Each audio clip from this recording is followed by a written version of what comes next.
Welcome back, coaches. This is the Football Coaching Podcast. I am Daniel Chamberlain, co-host, here with Joe Daniel, as always. That's the silky smooth sound we're looking for. We had some sound issues to begin with. We're here. What's up, Coach? Oh man, another great week. Tuesday nights, great night to record. It does feel normal again. It's like breaking up the case of the Mondays. If you're an office space junkie like I used to be, I just don't like Mondays anymore. And now Right. Tuesdays, just get rid of that when we record on Tuesdays. It's great. For the longest time, Mondays, I would just not. I would basically refuse to work before about noon. Normally, I would just not work before noon because I had this weird job where I could do whatever I wanted. And quite honestly, I work until midnight. I work Saturday. I used to work Saturday, Sunday, everything. So like being off till noon wasn't like I was exactly coasting. It was just like a mental thing. I'm kind of out of that now because I don't work on weekends really. So Monday is fine. But yes, for the longest time after I stopped teaching, Mondays were just like out of the question. Yeah, it's the this is my fourth year teaching high school now, and I've just come to understand that I'm probably not a high school teacher, Right. and or a teacher. Period. I love teaching, but it's just weird, man. The kids don't want to learn, especially on Mondays, and so then it makes Mondays even more Mondayer, and I'm just done with it. So, yep, glad to be back on Tuesdays, in the off season. So kind of more relaxed around the field house these days, and I'm sure it is. You don't even go to the field house anymore. Do you go to the school? Do you go at all? In the spring, right now our weight room is open, but it's kind of just open. I don't know. I'll have to figure out what my schedule is going to be. It's always up in the air, and it always depends on what are we gonna stick with as far as child care and everything, because it's just as we've talked about before, I am the child care until about 10:30 in the morning, and if you couple that with at 2:00 I'm gonna get in the car and drive 35 minutes to a weight room session that's 2 hours, taking that what essentially is going to be a 4-hour chunk out of the day, plus the 3-hour chunk that's already out of the day. We take 7 hours out of the day, and I'm trying to run a business. So something has to give. Eventually, obviously, we will not be in the daycare or something. Daycare is starting to become available, and also he's going to be 2. And the hard thing was when he was under a year old, they have to have because the problem with daycares is like they're out of room. It's that you can't hire people, and with an infant, you had to have 2 people for every child, or 1 person for every 2 children. Right. And it's like, all right, we're capped out at like 6 kids. But as they get older, those numbers shift, and so by next football season, he'll be 2. He'll be 2 in July, and daycare now becomes easier to get into, and so we may be looking at daycare at least for the fall. In which case, I'll be able to be fully. I guess I'll be fully back. I guess it's one of those things. It's like you just can't get out of it. You cannot. I haven't just fully decided yet, but it's an addiction, and then there's also it's that job that maybe it is just the addiction. You're right. You just got to keep going back. I don't know. This is a hard one because there's definitely a feeling. Last year, the funny thing is, last year, so we had a great showing. Nobody expected us to do anything. We went 6 and in the game against the number 2 seed in the playoffs. Deep into the third quarter until we just kind of run out of bullets. But it kind of felt like, okay, you can walk away from that, and it's not an unfinished business deal. Hey, I came here to help build the program. We did something nobody thought was even possible. And then this year we kind of, we had a good year. We finished 6-5 again. But if you look at some of the things that we lost, that was an accomplishment. But and I wasn't heavily involved. I was part-time. I was essentially 1 day a week game day. I barely had a position group. And there's a feeling, a different feeling. Like there's unfinished business now. It's like, okay, that's not okay. Like that's not I'm not happy with that. Not pleased with I that. So I would like to think that every coach has that mentality of unfinished business until they're like our head guy, Bill Blankenship, where you're on year 40 or whatever. You know what I mean? And he's still trying to get back there and do it again. Like the dude's stacked with rings and accomplishments, and he's like, let's just run it back. You know what I mean? yeah, I just love that. yeah, I can't wait to be in that position where it's like, no, we're going to do it again. We're going to go back. And I'm sure at some point my family's going to be like, you have to stop coaching football. But hopefully that's not until I'm an old, gray headed man. yeah. I wonder what the feeling is there because yeah, to me it's like and this kind of goes with what we're talking about today. So we'll kind of segue It this in. does. One of the things that makes people go look for a job, whether it's a head job or another job, is being unhappy at your current job. And what you have to figure out is, am I unhappy at my current job or am I just done with this job? I think there's a lot of people, especially teaching, maybe not so much coaching. Coaching, it's a little bit easier to look, but human nature is the grass is always greener, right? And so, is the grass greener? Is there a better place to be? Or are you just like, I can 100% say in the situation that I am in right now as a coach, as a on the field coach, there is not another place for me where I'm going to walk in and be happier. So it's either here or I don't need to be coaching on the field. And that I get my fill of football, so that's always in my mind. But I'm at least confident in that. In years past, man, if I was at that place, if I was at this place, if I was there, I could go there. So like when you decide where you're at, is it time to step away? Is it time to step away from the game? Or the other things I think that people sometimes, or is it time to just find another job? I also think that there's a feeling that taking a year off is like fatal. Like you can't do that. You just you I remember very clearly probably the first time that I ever questioned if I wanted to keep doing this, and I was probably 5 years in. Well, no, the first time was a year at the end of my first year, but I was probably 5, 6, 7 years in, and I remember reading, and I may not have even been thinking about it that much because at the time I was pretty committed to this. I remember reading a post on Coach Huey, which had its ups and downs, good and bad, and somebody asked the question basically, "How do you know when it's time to step down?" Good and this, and now I absolutely think it's not true, and I've talked about it before. The answers were the prevailing answer was if you think basically the answer was if you have to ask that question, it's time to step away. And at the time, football junkie, 24/7, that's all I did. It was like, yeah, how could you even think that, man? If you're thinking about it, then you're not giving everything you can to the kid. Da, da, da, da.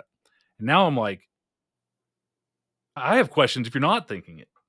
Right. Doesn't cross your mind every once in a while, man. This is because here's what it did for me. I was thinking it. I didn't step away.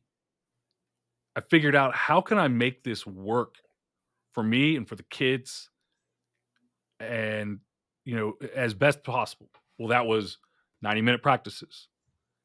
That was getting in and getting out and getting it done. That was delegating responsibility as a head coach, delegating more responsibility to my assistants so that they weren't just sitting around twiddling their thumbs and I wasn't there all the time. When I started out being a head coach, guess who was doing laundry? Me. One of my assistants is like, who'd been there forever, is like, hey, coach, I've always done the laundry. And I was like, okay. I never asked. I never bothered to ask. I just thought I'm going to be here doing all the laundry. And you figure out, make you don't step away because you question it. How do you make the place that you're at? And before you go looking for a new coaching job, do you need to go looking for a new coaching job? Can you make the place that you're at, like, can you build that? We talk about, you've gotten into a little bit of this. We talk about lifestyle businesses, right? A lifestyle business is the idea that I'm going to start this business and it's not about making $1 million. It's not about making $10 million. It's not about grinding myself to the bone. It's about creating a business where if I want to travel, I can travel. If I want to take off on a Saturday, I can take off on a Saturday. If I want to go to my kid's football game or kid's baseball game, I can go do that. If I want to do this, if I want to do that, it's a lifestyle business. It fits. I'm building a business to fit my lifestyle. I'm going to build it to a point where I make enough money that I have the money that I need and that I can do the things that I want to do. Can you take the coaching job that you have right now and make that fit your lifestyle rather than getting a new job? There's my rant. Yeah. Episode over. Episode over. Well, we are talking. Those are all very good points, and yes, I 100% think you need to try to make it work where you're at, especially if you're not miserable, like from a bad staff or a bad admin or something. Because Lord have mercy, I have found out that those exist, and it's very hard to find a place that doesn't exist. I love the place I'm at now. Also, I wish it was about an hour closer to my house, but it is fantastic. Great staff, like imposter syndrome galore. You walk in and every coach is just amazing. Like, oh, I don't even belong here, maybe. Admin's great, all of that. It's really, really good. But I've seen the dark side of that as well, where it's like, why would anybody come here? So if you've got it, don't leave it. Like you said, try to restructure it so they can make it fit your lifestyle. For me, that's probably is going to be like getting out of teaching, right? And just and be a lay coach or emergency or whatever you call it in your states.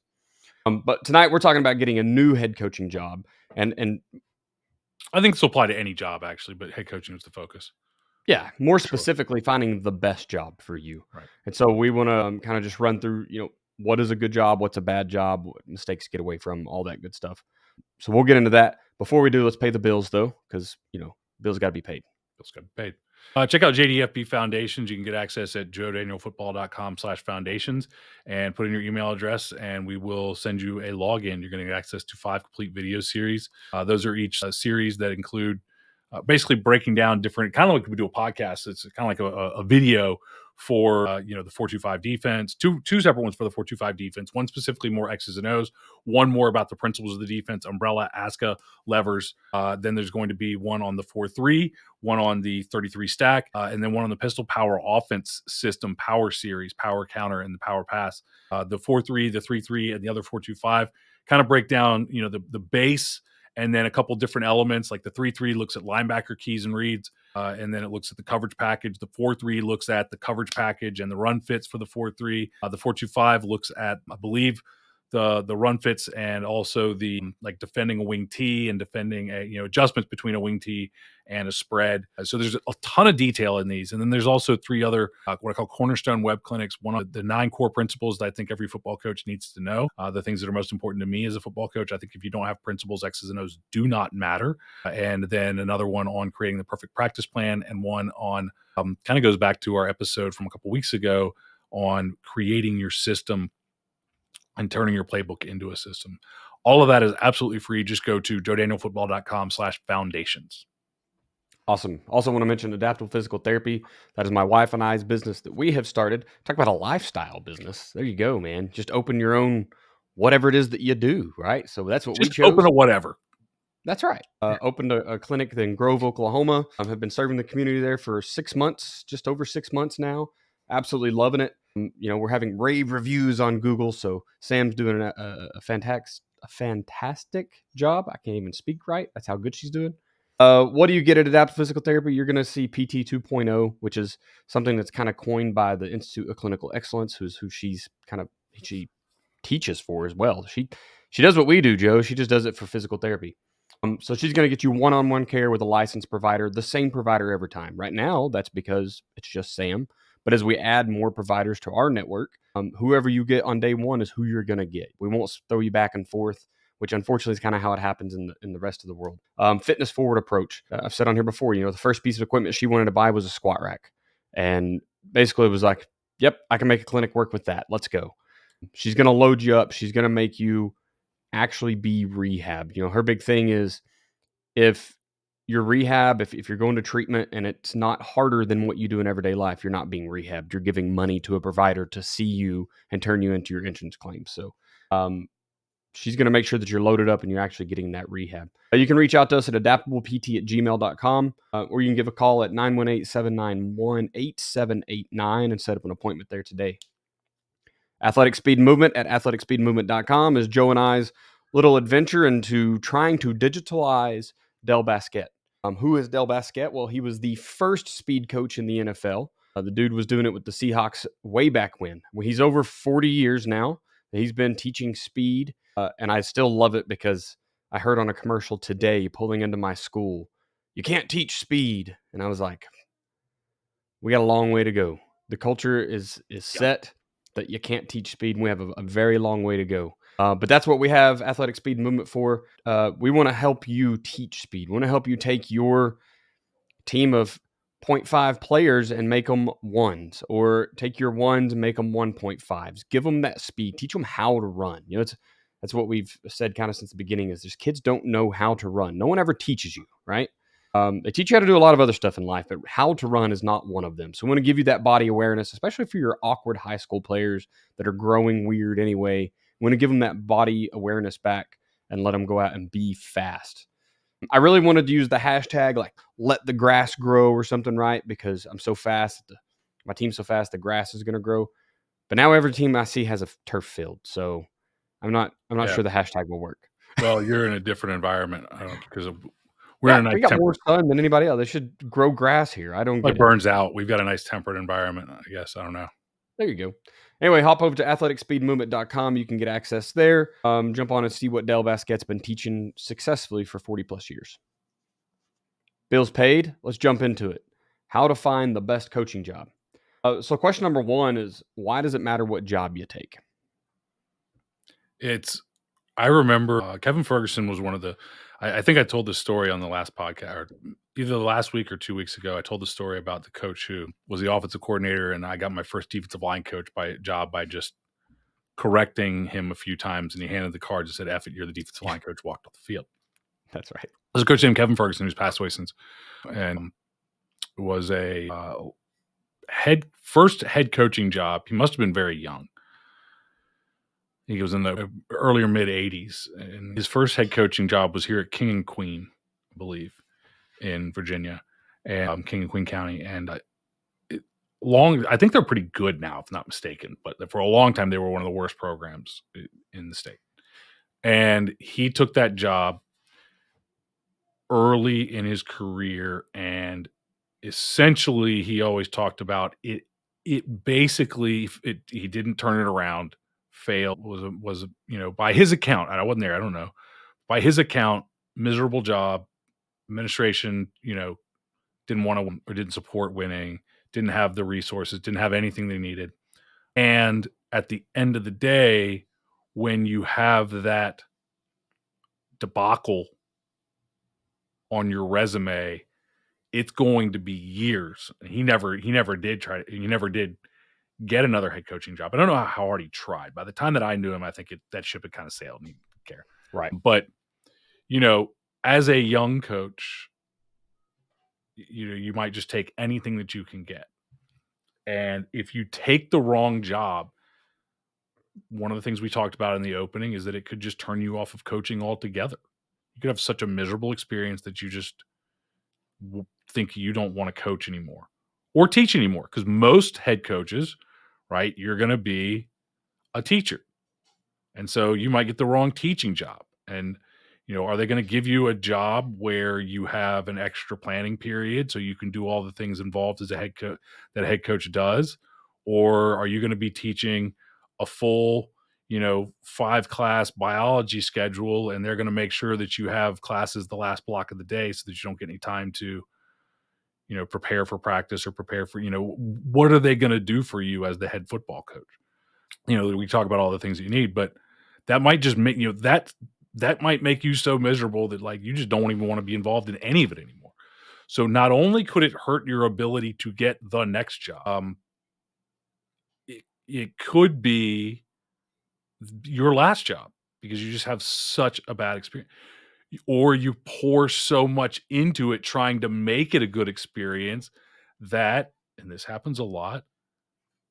I think it's happening less than it used to, but it used to happen a lot, that you don't see your kids, you don't see your spouse, and eventually you don't have one.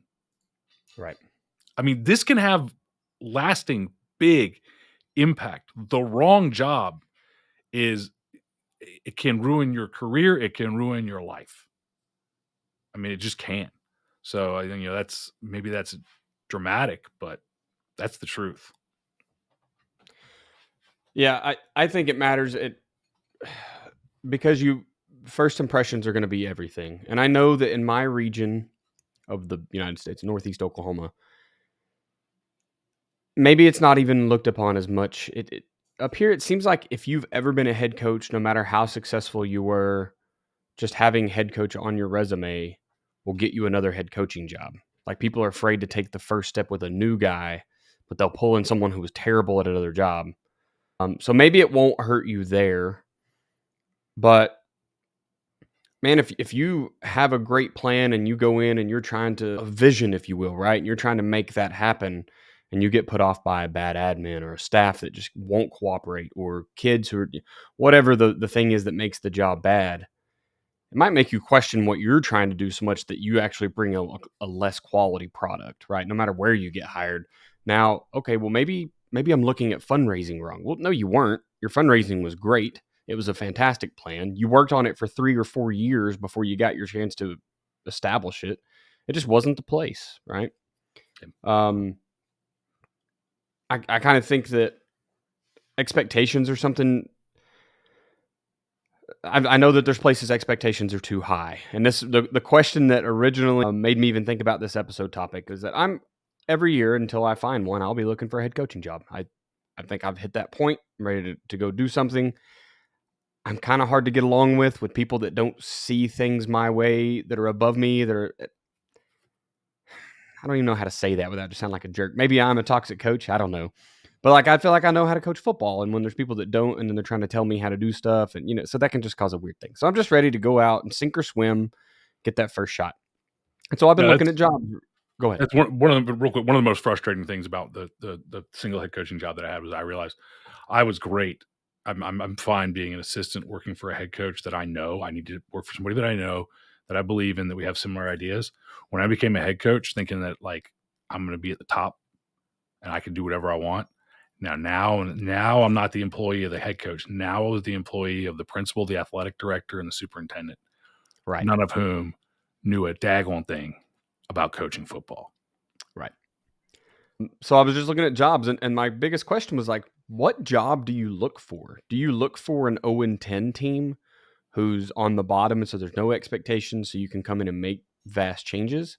Do you look for a 6-5 team who made it to the playoffs and got beat, or a 7-5? Maybe they won a game in the playoffs, right? And now when you go in there, are you going to be limited to what you can do as a coach because they saw their little glimpse of success, and so now the AD or whoever, that's what they want to see replicated, even though for whatever reason that coach went away. Maybe it was a fire, maybe it was moving on to a better position. You don't know, right? And so that's like a big question for me is like, why does it matter what job you take? Because you got to make sure that you're going to have time to make the changes you want in the culture, make the program your own. You're not limited to what you can do. I mean, there's some 0-10 jobs that the ADs are like, this is how you'll do things, right? Like Mhm. there's one here in Tulsa that's kind of rumored to be that way. Like it doesn't matter who you are as a coach, you come in there, you're going to do it their way or the highway. And it seems like a lot of coaches just pick the highway. So I think it very much matters, man. There's so many reasons why, and your mental health is a huge part of that. Just being able to drive home and be happy that you picked that job at the end of the day is going to be big. So when we get into talking about like those jobs, obviously there's coaches out there made mistakes before, right? They go take a job, ends up being a bad one. I don't know if they avoided the red flags or just ignored them or didn't know, right? Depends on how you find jobs too. We have multiple ways in Oklahoma. We have a coaches association that just posts the job, but it's the job posting that the AD is put together, or the principal if it's an AD job as well, right? And so it always sounds good. We're competitive pay and kids are fired up and great community. And then we have a forum where you can go and see people with anonymous names, and you never know how much truth there is to it. But they can tell you like the schools that are, look, this school's back open again. This is 5 years in a row. Or did you see how they let the last guy go? wins a playoff game, and now he's out, unknown why, right? So it's great to do that research, I think, but you're not always going to find the red flags before you join. So the really question is, what mistakes should we avoid in our job search before taking, or if we're going to take a new job? Yeah, it's difficult because it's not always going to be obvious. I'll give you a few rules. Never follow a legend. That's my head coach very much stresses that in his job search. Do not follow a legend. You will not be better than them. And so no matter if you're not, they're a legend. So you either have to be another legend or, what are you going to be? You're going to be, George Seifert. And you're going to be the guy that comes in after Bill Walsh wins a Super Bowl. But you know what? That was Bill's team. Like, so if you don't do that for the next 20 years, it's pretty difficult. Right. It's, there's, don't follow a legend. Just in general, don't. Like, there better be a lot of other things going on, or the expectations are going to be so high. Look at, there's so many examples. Penn State's a bad one, but look at Florida State after Bobby Bowden. Like, how long did it take? Now, Florida State's got screwed. Neither here nor there. It's ridiculous. If a team does everything they're supposed to, I get it. You're not in a Power 5 conference. You went undefeated. You don't get to play for the national championship. But if you're in a Power 5 conference and you win the conference, you go undefeated. You don't get to play for national championship. System's broken. Moving on. Look at that program after Bobby Bowden, right? There was a long time where it really struggled. Georgia after Vince Dooley. Like, there was a long time. Alabama wasn't like a huge drop off after Bear Bryant, but you can go back and you can look over and over again. Like, don't follow a legend. It's just not a good place to be. It's almost impossible. The expectations are through the roof, and everybody wants it done the legend's way. So anything you do that's different, like, why are you doing that? Like, we did this for 50 years. Like, I know. I'm not that guy. It's like, well, we want that guy. It's like, well, he's dead. Sorry. Like, I'm sorry. I can't do anything about that, but he's dead. So that's one rule. And that's your, like you said, do you look for a 6-5? Do you look for you don't look for a 13-1. Like, that's great. If you get that job, the person who gets that job should be the second in command, the guy that was the right-hand man. You know what I mean? That's the guy that should get the job. The guy that, I'm glad that Kirby Smart is at the University of Georgia. I'm thrilled. I'm not happy, but not thrilled right now. Not with Kirby. It's not a Kirby issue.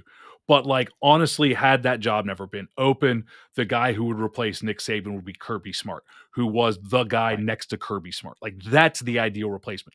At this point, anybody else who gets that job is like following a legend. Right. Kirby Smart could have got, if Nick Saban had retired, however long Kirby's been there, 5 years, 6 years, whatever, and Kirby had taken that job, perfectly good for him, because he's going to come in. He's going to, obviously he knows the system. He knows how it works. Anybody else, it's going to be like, not. It's going to be tough. Somebody will get it. And it's going to be tough. So that's one. By the same token, if they've always been terrible, that's tough. And what I mean by terrible is not competitive. Where I'm at right now, Colonial Heights. So this goes on the other end of things. Was terrible for a long, long time, and it was not a good job to take. When I first applied in 2010, when I came back from Iowa, it would not have been a good job. That wasn't a head job, by the way. That was an assistant job, knowing that the head was going to be gone in about a year or two. He was ready. Right. He was ready to go. And it would not have been a good job because they had been bad for at that point, that had been bad for a long time, but it was not looking good. Whereas in 2021, when my head coach took the job and I came in with him, there was a major demographic shift. Had that not happened, it would not have been a good pick. It would not have been a good choice. But there were I can sit here and talk about, we did such an amazing job turning this place around. There's also a very serious change in the athletes, but you come in recognizing that. So that's something that's kind of on the other side. You cannot find. I would always try to contact the previous head coach if at all possible. What were the issues? If the admin is an issue, the admin will be an issue, and you will be in a fight every day. If the admin, then there's different admin issues. The admin could be on you, be on your back, and that's one thing. If you're thick-skinned, maybe you're cool with that. If the admin won't come to bat for you with a parent, that's a whole nother issue, because now you're talking about major things. Major thing. So one thing, hey, I'm going to sit in a meeting and this this principal is going to tell me that I shouldn't be so mean for recovering onside kicks and scoring 60 points. I can deal with that. Like, I can walk out of that meeting and just go, there's a person who doesn't understand the game. And got a phone call from someone else who was upset and is covering their butt. Okay. I don't think for 1 minute, I don't think that principal, I don't remember the principal or who it was, but for 1 minute, I don't think that they had it out for me. I think they were covering their butts. And they don't really know that much. So when somebody called and was upset, they said, maybe you shouldn't have done that. And I can sit there and explain to you why I should have, but that doesn't change the phone call you got. And I understand that. So I made you feel better. You did your job. You did your due diligence, whatever. Good job. But if it's a parent attacking me, something like that, as long as you keep it in-house, no problem. You start letting people from out of house call the shots, we have a problem. So you need to know for sure. You need to know the support of the administration. The community is the community is the community. I can tell you this. The more you win, the more they will expect. They will be nice to you in certain situations. They will be mean to you in other, particularly when they are sitting in the stands and somehow think that there is a two-way mirror that is built between the track and and the field, and they could say anything they want to you, and you can't turn around and look them in the eye and say, "Bro, I'll see you tomorrow," and you'll be telling me what a great job. I'm not saying that. No, not like threatening. Like, we know each other. Line them Why up. are you we know each other. Why are you yelling at me? I'm not gonna come to you. Want me to come to your job? I can. I know where to go. I know, I know you're a mechanic. I know where you work. I'll come in there and I'll tell you why you're changing the oil wrong. Right. Don't pretend that there is and those same people come up to you after the game. Great job, coach. Thanks, buddy. That's just part of the game. It's part of the gimmick. It's, we can talk about, the Cardinals have such an intelligent baseball fan base. That's great until the Cardinals suck. And then they're intelligently telling you why you're doing it wrong. That's part of the job. So I wouldn't worry that much. Where I worry about the community is you do have to have an understanding of what funds are going to be available. You mentioned fundraising. If you're in a poor area and there is no funding of, there's grants and things that you can go out and get, but it's very difficult to fundraise from people that don't have any money. It's very easy to fundraise from people that have money, because you go to your kids and you say, you're not getting equipment until you sell, 10 boxes of cookies. And the kid brings in a check from mom the next day for 10 boxes of cookies. And you're like, well, no, you're supposed to go out and work for this, but also you're going to cash that check, put it in funds. So that's not a reason not to take a job, I don't think, but you have to be aware of it. You have to be aware of the general demographics of the job that you're taking, and is it going to fit with your personality? If you're somebody who everything has to be with military precision, and if you're not here, you're suspended, you're out for the year. If you miss a practice, there are no excuses. There are no An inner city school is going to be very difficult for you because a lot of times, and a lot of, and also like sometimes rural schools as well. Um, depending on the situation, a lot of lower income, and they're just that structure is not in place. Right. They're just not even going to understand it. To whereas somebody who can come in and understand that mindset can really flourish because you can. I've seen coaches who can ride that fine line between discipline and freedom to get everything out of your players. And I think we've seen it in different places. I know we see it in high school. You see a guy who wins one place, goes to another place and can't win, and they can't um they can't get those kids. They don't so every area has its problems. So for every issue that you're going to have in an inner city with no structure in place, you're going to go to a high end, you're going to go to a private school and you're going to get hammered by the parents. So it's like, where I think a lot of it is what can you handle? The red flags of me are don't follow a legend. Don't take a place that just has no athlete, and no, just or that's in a terrible situation. Like if their schedule is locked in, they can't get out of it, and there's 9 state champions on that schedule, and they were 0-10. It's like they're probably going to continue that way. Like you gotta gauge what can be done there. If I think probably the competitive 3-7, 4-6 is a better situation than the 0-10 and not competitive. 0-10 and not competitive is hard. I think it's very easy to get from 0-10 not competitive to competitive. How far do you want to go? Because the ceiling on that team is probably 6-5. You're Right. getting a statue built for that. But is that, are you going to use that as a stepping stone to another job, or do you want to be there the rest of your life? So there's just a ton of considerations, but um,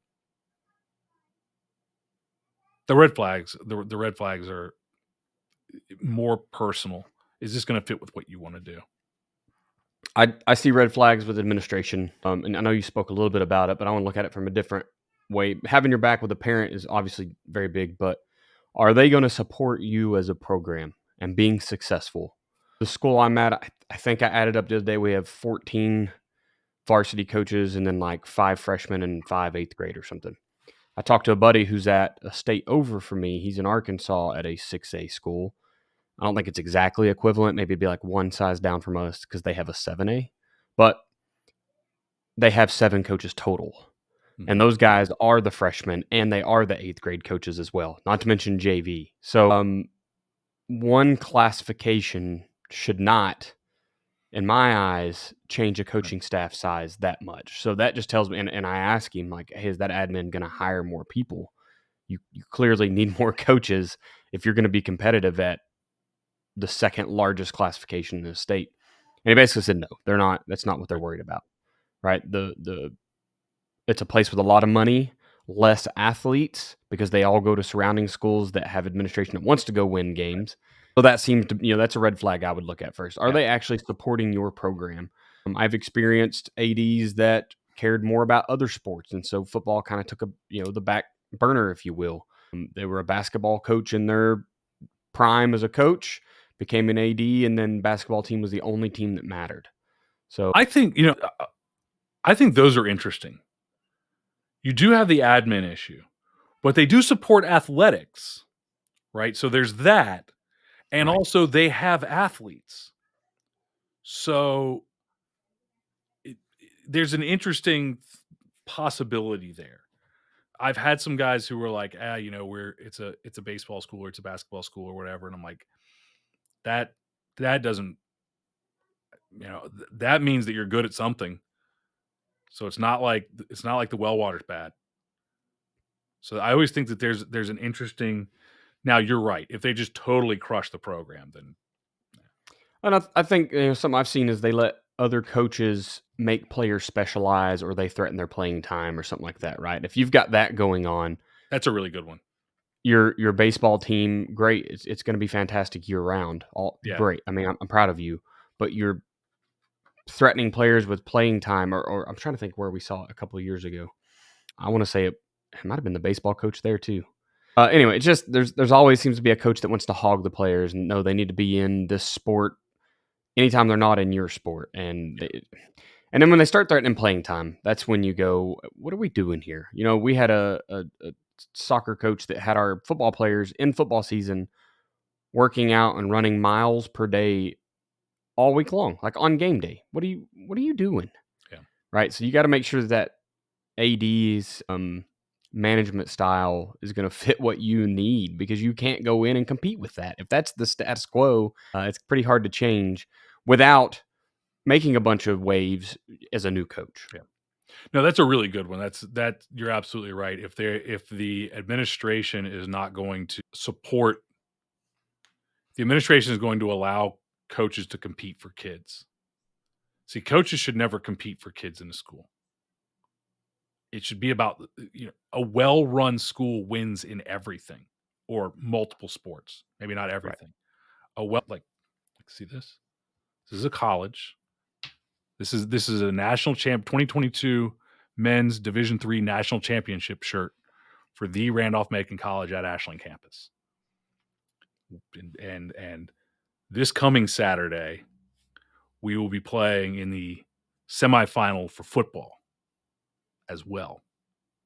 It has nothing to do with what we're talking about because we don't really share a lot of kids. But we were ranked in baseball, we're ranked in softball. Should be good at everything. I think a really good school, a really good, a really good sign is a school that's good at multiple sports. If they're dominant in basketball and just trash at everything else, like that's a red flag, probably. We find out why that is, but like we have a school here. I don't know anything about it, quite frankly. I know more about the basketball end of things than I do about the football end of things. We have a school here that is nationally ranked. This will take a quick Google search to figure out what school it is, but I'll leave it off the air. They're nationally ranked in the top basketball high schools in the country, and they had to close their football. They had to shut their season down for Not football. enough players. Yep. Yeah. I don't know. Football's in a weird place right now. So, Well, yeah, that's and let's be clear, they're the only ones in the area. It's a them. It's a that school problem, got you. and that school is inner city. It may have its whole. I don't know all the issues. It's not like a horrible part of the inner city, but it is city. But it's Richmond. Like it's not like we don't have like a but like there's a red flag for you because they're clearly not supporting one sport like they are another. And I don't know how they turned out this year. Yeah, I think that's a really interesting thing to look at. That's really all the red flags I've seen. Community, you already mentioned, they're going to community. They're going to do what they do. If you can't get a bond passed, but they're also there on Friday night to scream at you about how you can't coach winning football, maybe that's a conflict of interest or a place that you're going to be in a bind. I don't know. So I would I be guess looking at that kind of historically, what has happened there in the voting. I'm not saying that a community should pass every bond. In fact, I think that sometimes they make really bad decisions about their bonds, yeah, but you can't go 70 years without supporting your team either. They need money. The school needs money. yeah. So And there's different. So I've been in small schools where there's one county school, and you better have a good look at the school board because school board politics is brutal. yes, You better be aware of the school board politics. To whereas if you're in a county with 20 schools, the school board probably doesn't care what you do. The superintendent doesn't care what you do. And the admin that you have to be worried about stops at the principal and the athletic director. There's just And I've been almost exclusively, or I think I've only been at single school, one school in the county, and school board politics it's a thing. Better be aware of it. Last red flag, and then we'll move on. And I just drew a blank on it, so I guess it doesn't matter. We'll move it on. Yep, It'll come up. it will. Here we go. Last question here. Obviously, we talked about the bad, so now the good. So, what should you be targeting when you're searching for a coaching job? I think I'll go to one that is directly related to me. Demographic shift, redrawing lines, people moving, what's happening, what's down the road. Look at the middle school, right? What is going to be coming to that school? Pay attention to that stuff. That's something that if there's a demographic shift, whether lines were redrawn, redistricted, whatever the reason for it, that's a gold mine, right? If you find a job that someone left for not bad reasons, that might be a good spot. It didn't work out, but when I left Amelia, I mean, there were things that, I've joked about. Yeah, I had to have a meeting. Like I said, I had to have a meeting about kicking onside kicks and scoring too many points because I was mean. Okay. Like I said, I understood 100% that administrator was covering their back. And in anything in-house, they always had my back. Now, I'm fundamentally broken and just not made to be a football coach anymore, a head coach anymore, because I can't listen to anybody. But I knew that they had my back. There were some things there, but that would have been a heck of a job to come into. Really would have. It didn't turn out that way because politics took over things from there. But it's back, and it's a good program. I mean, it's athletes. They generally leave you alone. It's a good spot. I would look for, obviously, a place with supportive administration. It's the thing about it is, how do you, if the administration is that supportive, why is the job open? Right. So we're always like, we got to find a good admin. We have a good admin. And the current place that I'm at is kind of a really weird, like, it was the spot. Like, athletes were coming in. The admin was supportive. It was just like the right. They gone with like 4 different coaches, and it was like, why are they going through all these coaches? And I don't know exactly, because every one of them I knew, and every one of them was like, hey, when they got there, they were like, it's a great place. But it was hard to win because all the best athletes were still at the middle school. Right, the middle school team could have beat the varsity team at some point, I think. That's rough. You get it, but in our first year, they weren't. Our first year went 4-6. Wasn't there yet. But it was coming. The pay doesn't matter to me. It depends on the area, depends on the situation. The pay is nice. Like I said, the place that I'm at right now is a golden goose. The pay is better than a lot of places. Almost everybody around us, the pay is better. That wouldn't matter to me because it's a stipend. And at the end of the day, now you can't take a huge pay cut. In your teaching job. I guess pay as far as the head coach doesn't matter to me. But if you're teaching, like, don't take a huge pay cut on your teaching job just to get a head coaching job and be like, well, this head coaching job's definitely worth $10,000. It's probably not. It's probably not. I know you want to be a head coach. I don't know if that's worth a $10,000 pay cut. Right. So be aware of that.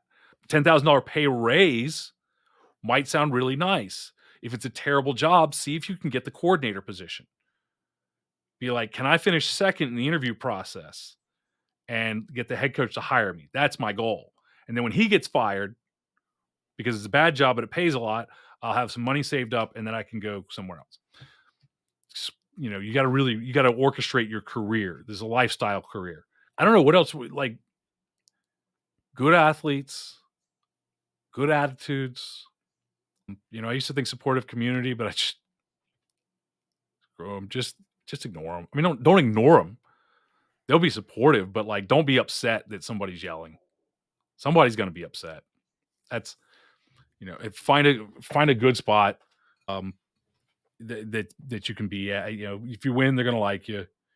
I can tell you that I went. I coached one year, went 10-2. We went 9-0 to start the season. They loved me, and then we were 9-1. They didn't love me anymore. How dare you? That quick. It's that quick. Uh, It's fine. It's whatever.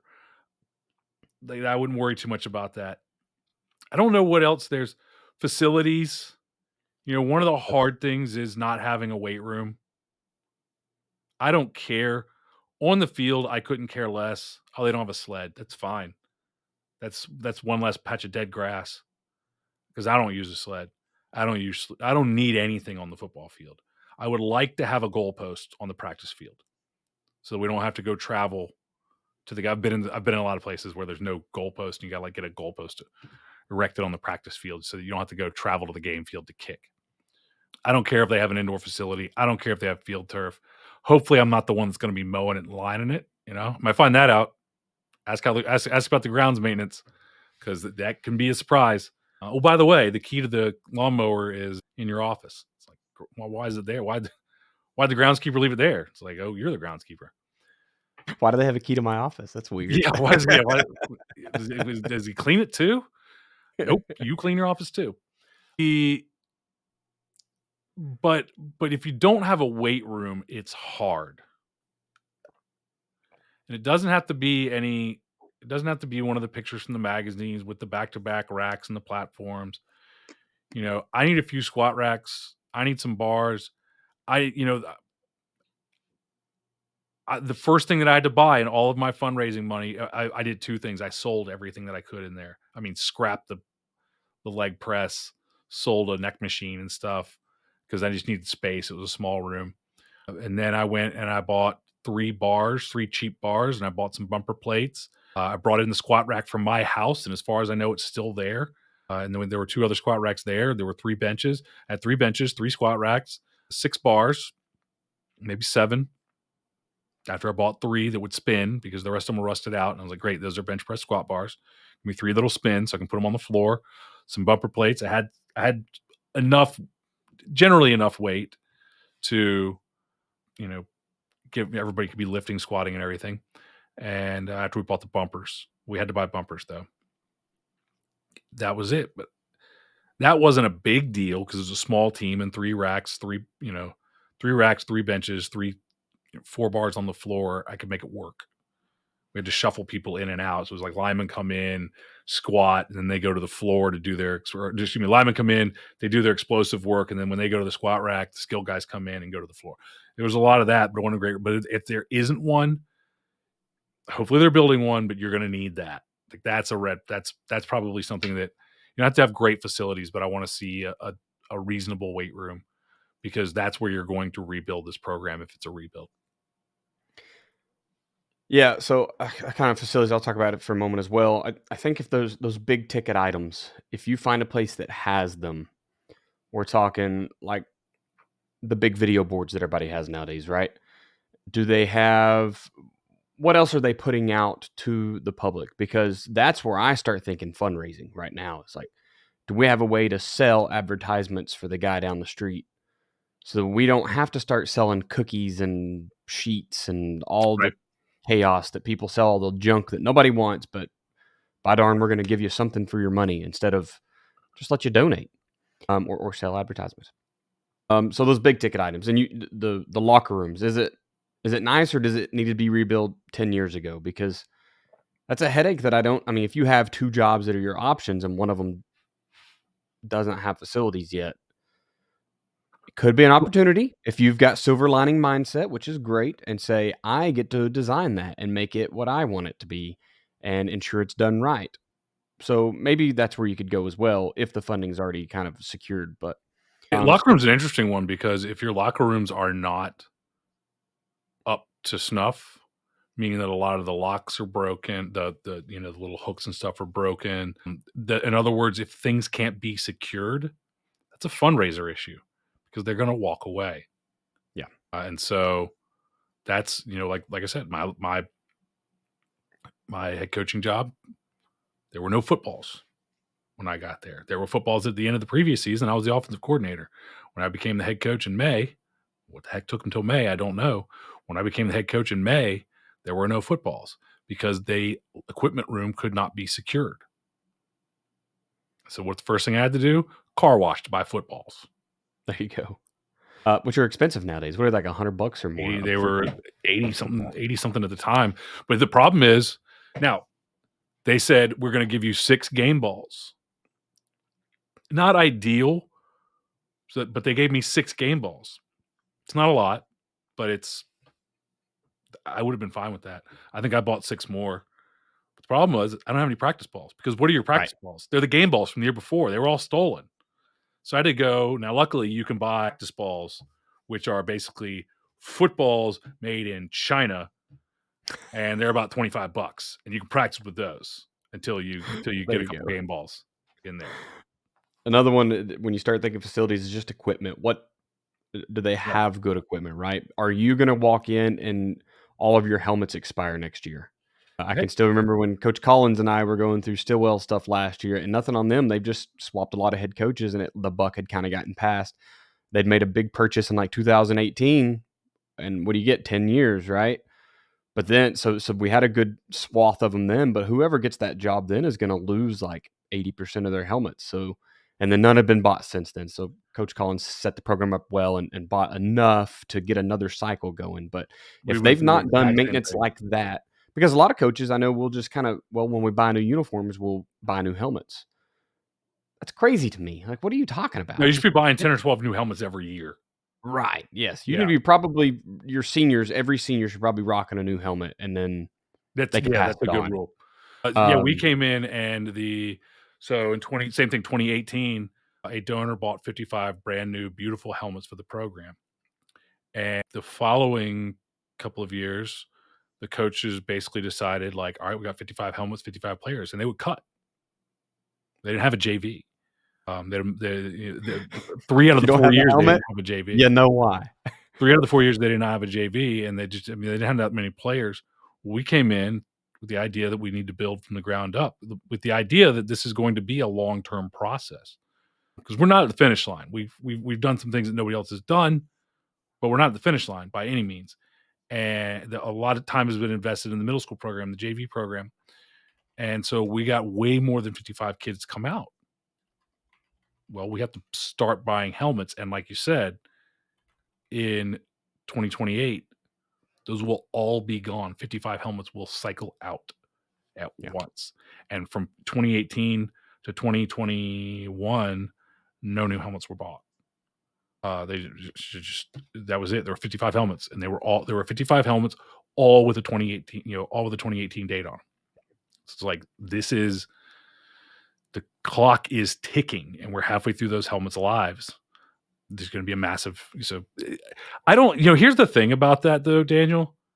Can you find all of this information out? You can talk to the coaches, but can you find all this information out during your interview process? I don't know. It might show that you're a very well qualified coach and that they need to bring you in. Like he's so prepared. He's already worried about the safety of our kids. Mhm. Or do they see They may, or do they just see dollar signs? or maybe you're right. Maybe, and maybe it doesn't get you the job. But if that's what the admin's thinking, you probably didn't want that job True. anyways. Absolutely. So if I'm asking those questions, I'm sure we're going to take a tour of the place anyways and be like, hey, let's just check. Participation is another one. What do the numbers look like? And I know that, the school size obviously is going to tell you about what window you should be in. I remembered one of my other points. I had to write it down this time. But the participation. So if you've got, a low amount of kids for that school size, for that classification, you might need to be asking why. Is that hard to find? No, you can get on Huddle and see just about not Huddle. I'm sorry, Max Preps will tell you almost everyone's roster. Some states don't use it as heavily, You wouldn't find that much information in Virginia. but Huddle's pretty good to do that. I'm sure Quick Cuts Yeah. has got Huddle, you can get some. everybody's roster. I don't know about Yeah, Quick Cuts, but Huddle, you can get most people's roster. You So, can find their finding making roster, sure that how's that? there's make sure there's an amount of participation that makes sense for that. Now, if they've been 0-10 for a couple of years, or Yeah, just 2-3 wins a year, you expect it to be a little bit low, and you can go in and change that. But you can't. I mean, we talk about last year when football season started. Like 2 weeks before it started, there was a 4 or 5A school in Arkansas that went 8-man, like right before the season started. Had to completely redo their schedule and everything. That's the kind of stuff you got to be worried about. Like, what is going on that we can't even field an 11-man roster, and we're yeah. supposed to be the fourth or fifth biggest classification in the state, By the way, you in don't the have that state. option here. There is no 8-man. And that might be what you find out from talking to the other coach, like we talked about before, right? Maybe you're asking him what's participation like. Well, Yes. and maybe he was a bad coach. We've done an episode on toxic coaching, so maybe they're getting rid of a toxic coach, and that's why kids don't want to play. You just got to ask those questions. What is the program felt? What is the feeling of the program within the school? Last couple of years, so just a freedom to make it your own. There's nothing worse than being under someone, like we said earlier, that doesn't know football, but they're going to teach you how to be a coach, or they want to be your mentor, or whatever. Like, I want the room to operate and make it my own. And I don't, and that can be for basically everything but position coach. If you're hiring on a position coach, yes, you need to have your everyday drills and like stuff that you would do to make that position great. But you probably need to listen to your coordinator on how he wants the defense or offense ran. But if you're coming in as a coordinator or a head coach and you can't make it your own, you're going to eventually have your toes stepped on and be pissed off about it. So those are conversations you need to be having. Is it your scheme or is it their scheme? Is it, what is it? Are they a heavy blitz team, or are they a more kind of cautious aggression team? How do they expect, what play style do they expect? What are they used to? I think about Georgia Tech, right? How long was Georgia Tech in some form of the flex bone or triple option? And and now finally they've gotten into the spread world. I think, is this the first coach that's gotten to be able to do that there? Maybe the second. But, that is a play I style don't know, that and I don't care. I don't know. Oh, I'm sorry. Bulldog in the house. Ugh. I know I'm wearing. I like have a. It's a different yellow jacket. That's right. But No, so you're right. Yeah, Paul Johnson. It wasn't as big an issue with Paul Johnson at Georgia Tech as it was at Georgia Southern. There was because Georgia Southern had a stronger winning tradition, and it was like I want to say Chris Hatcher came in and tried to go air raid, and it was like, no, you didn't win 15 games. Like maybe we need to right. get flex bone. But yeah, you Look, do have to be aware of that. we have amazing programs down here like Poto. Poto's a 4A school that's always in a contention, and they run, the wing T, or yeah, I think they're wing T team. I can't imagine, and like you said, don't follow a legend, and that's one of the reasons why, because they did things their way, and that is a guy who is absolutely a legend, has been doing it for a long time, and I'm the next coach that comes in tries to do anything besides wing T, and the stands are going to go crazy. So just make sure that you can make it your own. If you're the head coach, that might mean, can you hire coaches? Can you fire coaches? Can you swap things out? That was one that I don't. that I thought of is what's the baggage? Yeah. Who are the coaches that you who are the coaches you're inheriting? Some people are like, hey, you're inheriting 5 coaches. You get cool. Who are they, and why didn't you offer them the head job? Who are they exactly? Who are they? Why aren't they getting the head job? Why didn't they leave with the head coach if the head coach left to go to another school? By the way, I should back up because not everybody gets fired. The head coach may have left to go up a level.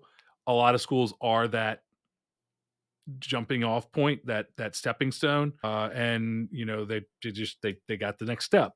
And you go, okay, great. I'll be the next guy on the stepping stone. And the one thing about going into the stepping stone school is they're always looking for the guy who's not there to use it as a stepping stone. And then you get there and you're like, I realize why everybody turns this into a stepping stone because you can win here, but you don't want to be here because you're not a stepping stone because everybody's taking advantage of you. For you administrators who are listening, but yeah, who are you stuck with? Quite honestly, what's their situation? What do they expect? Like, if you have somebody that you are quote unquote stuck with, and like their expectation is coordinator or bust, you can stick me with somebody who I can put down on the freshman team or whatever and be like, fine, he's just there. It's fine. Somebody's got to ride the bus. But if you stick me with somebody and tell me that they're a play caller, eh, yeah. And then my last point, just making sure what you're targeting is understand in the interview, making sure that everybody that has anything to do with this program can objectively find the ceiling of that team. Because if you're held to some expectation, but your ceiling is higher or lower than that, probably not higher. I just imagine if this is an issue that your ceiling is lower than the expectations, then you're just signing your own death wish. And we kind of talked about it earlier more Yeah. in the what to be aware of, the red flags, but it'd be a good thing. You should be targeting a place that's like, we understand what we are. We understand that we have 25 kids and you're going to do what you can with that. We understand that we've never won a state title because we don't have the genetics here or the industry that pulls in the parents that have those kids or whatever it is, right? We don't have the funding. Right. Don't take the job at South Great. Carolina or Mississippi State because they think they're going to win the SEC every year and a national title. Yeah. Vandy's fine. Vandy's like, we're Vandy. Right. Georgia, Alabama, Florida, fine. They can win a national title.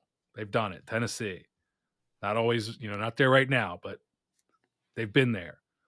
South Carolina, Mississippi State, got to take a hard look and be like, this might not be the year. Jeff I mean, Levy. you might sneak a SEC East title, but you get blown out by 40 in the championship game, and nobody's going to be upset when you didn't get picked. There you go. Sorry, South. All right, so that's my points, man. I think that there are a lot of good jobs out there. I think there are a lot of bad jobs out there, and just like coaches, and some jobs are probably worse because of the coaches that are there. The record can't say everything, and that's why that question hit me so hard. Was like, what team do you look for? Do you apply to the place that just lost in the second round of the playoffs? And some coaches will say no because the expectations are you're going to get back to the second round of the playoffs. But you need that. Brent Venables' year at OU. You've got to have a year to institute your things, the way that your culture is going to operate, your system's going to operate, kind of make it your own. So you can't expect to go win a bunch of games. Hopefully you do. I'm not saying you Well, can't, look, but the expectation can't be there.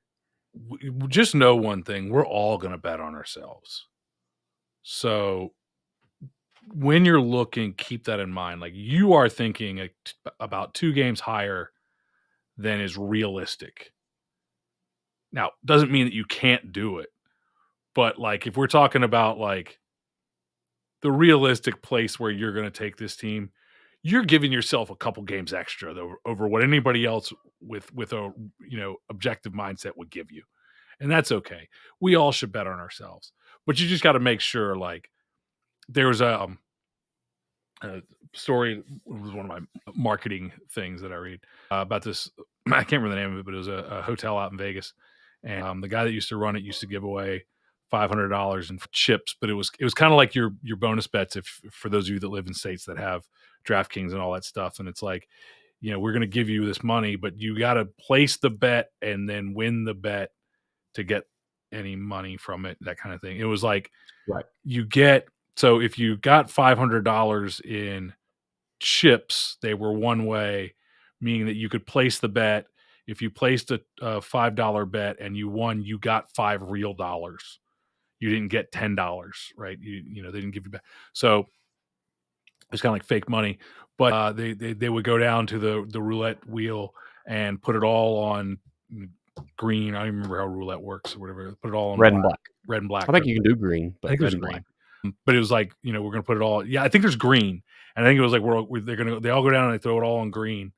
And, well, the roulette wheel had like 8 green spaces on it. Like, I don't remember how it works, but it was like way more skewed because that was what everybody was going to do. And it was skewed against you doing that. You were probably going to lose that money. Right. I told the story all wrong because I don't understand how roulette works. But like, it was set up for you to lose. It's set up for you to lose.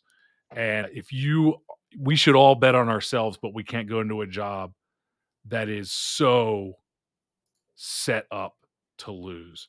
It's got Stacked bad against it. athletes. It's got, a legend's leaving and he's leaving because the cupboard is bare. But don't take that job. A legend and his 40 kid senior class are leaving. Don't take that job. That's not the place to be. Like you're very unlikely to be successful in that. Now you might want to look at what the middle school and the freshman team look like, but that's don't go in where it's all set against you. Yep. All right, man. I think that checks all the boxes for the night, the day, whenever you listen to this. Whenever you Let's pay the bills and get out of here. I think you wanted to cover your foundations again, right?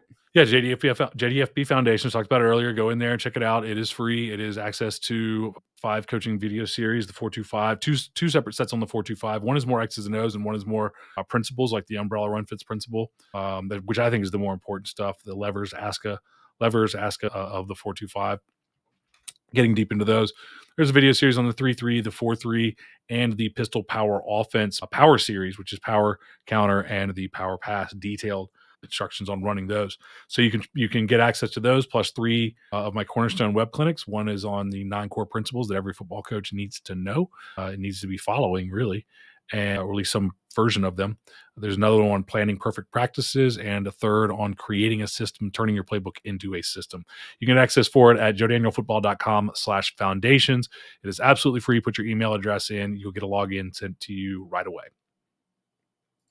Awesome. What sales are opening and closing? So I think it was Masterclass was last week, right? Yep. So we're 2 weeks out. What is that, like the middle of December? 21st, actually. So the next thing will be opening. A coaching philosophy masterclass is closed. And I can't tell you what's going to be opening in January, because tomorrow is the day that I have scheduled to do my annual planning for 2024. Perfect. So I have no idea. You should just go get Foundations, and that way you'll get an email when whatever's coming out in January happens. There you go. I did want to quickly talk about athleticspeedmovement.com. If you haven't heard already, the price is going up January 1. So it is now the time to jump in, get signed up, get you locked in at that subscription rate, and then you can keep that rate until you decided you don't need any more and you let your account go. And then you'll have to pay whatever it is then to get back in. But jump in there before the new year, New Year's Day, the prices are going to increase. Yeah, social media on New Year's Day to change that. Automated, baby. Let's go. Let AI do it. On social media, I'm on Twitter/X at Coach Chambo OK. It's also my Instagram.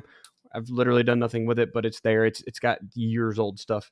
You can email me at Chambo. Oh, you should know that your Twitter handle is now underneath your face on YouTube. Let's go. Yep. And mine's underneath my face, which I don't know what we're gonna do with that. Does it move with my face? No, you're in a box, and it's you're. I gotta go watch our videos on YouTube. Apparently, get you some. This one just went up. The first one with the new system just went up, so you can go check that out. There you go. Went up yesterday. Went up today. You can find Joe on Facebook at Joe Daniel Football, or at Football Info on Twitter and X, or on Instagram at Joe Daniel Football. Yep. If you want to find the podcast, you can come hit us up on Twitter/X at the FBCP. If it's your first time listening to the Football Coaching Podcast, be sure to subscribe so you don't miss any future episodes. You can find us on your favorite podcatcher, SoundCloud, Spotify, Apple Podcast, wherever it is that you listen to things you listen to. Been listening for a while, please leave a review, especially on Apple Podcasts. That's what helps us the most, reaching coaches who might need us. If you want to talk about my sweet new setup here, you can give me 5 stars for that too. It's curated. You need more nerd stuff. Like, dude, look, I've got a cowboy hat. I've got awards that I won, a dead deer. I've got footballs. Look, right here. What is this? Hops, water, yeast, malt. How to brew beer. All that brewery stuff. But you don't have, like, Crisis on Infinite Earths. I've got Narnia. Okay, Narnia is in the list. I'll give you Narnia. It's not. Look, here's Afghanistan. This is an Afghani guy.